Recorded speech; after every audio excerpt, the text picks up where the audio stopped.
ចានៅក្នុងរយៈពេល1នាទីទៀតយើងនឹងចាប់ផ្ដើមដំណើរការប្រឡងរបស់យើងដូច្នេះសូមបងប្អូនទៅកាន់ទីកន្លែង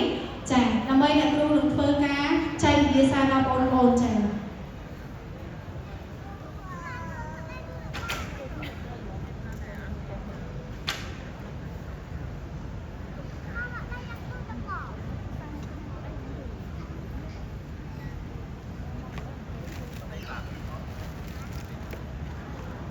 ចំពោះបងប្អូនដែលជឿទៅកាន់ទីកន្លែងវិញសូមបងប្អូនស្វែងរកកន្លែងដែលជាកន្លែងសម្ភារៈរបស់យើងចាខ្លាចកុំឲ្យវង្វេងសម្ភារៈ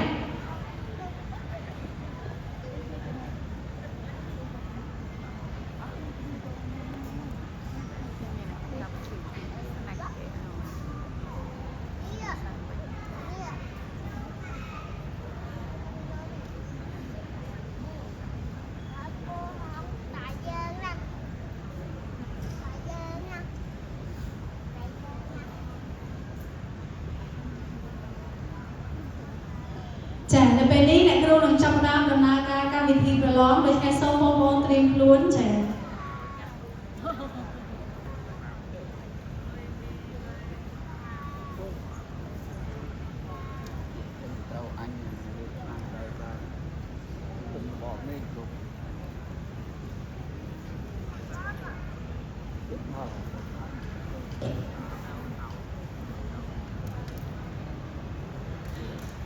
ចានៅពេលនេះខ្ញុំសូមធ្វើការប្រកាសលក្ខខណ្ឌនៅក្នុងការប្រឡង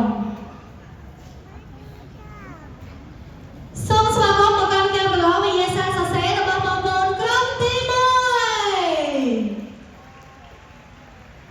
Welcome to the first session for the visual competition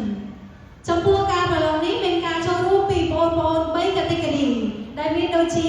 category A1 category A2 និង category B ក្នុងនោះផងដែរបងប្អូនដែលប្រឡងនៅក្នុង category A1 និង A2 តម្រូវឲ្យប្រើប្រាស់ឧបករណ៍ Abacus ដោយឡែកចំពោះ category B បងប្អូនអាចប្រើប្រាស់ឧបករណ៍ Abacus ឬ Mentor ក្នុងការគណនាសំណួរមុននឹងចាប់ផ្ដើមការប្រឡងសូមបងប្អូនទាំងអស់រក្សាភាពស្ងៀមស្ងាត់ដាក់ឧបករណ៍ Abacus នៅខាងឆ្វេងដៃកាន់ខ្វៅដៃដាក់លើភ្លើង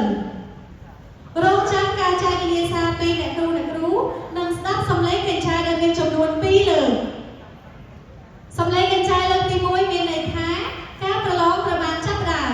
ដូច្នេះបងប្អូនទាំងអស់ត្រូវចាប់ផ្ដើមធ្វើវិញ្ញាសារបស់ខ្លួនចំណែកសំឡេងកញ្ឆែលើកទី2មានន័យថាការប្រឡងត្រូវបានបញ្ចប់ដូចនេះពេលបញ្ចប់ការប្រឡងសូមបងប្អូនទាំងអស់លើកដៃឡើងលើ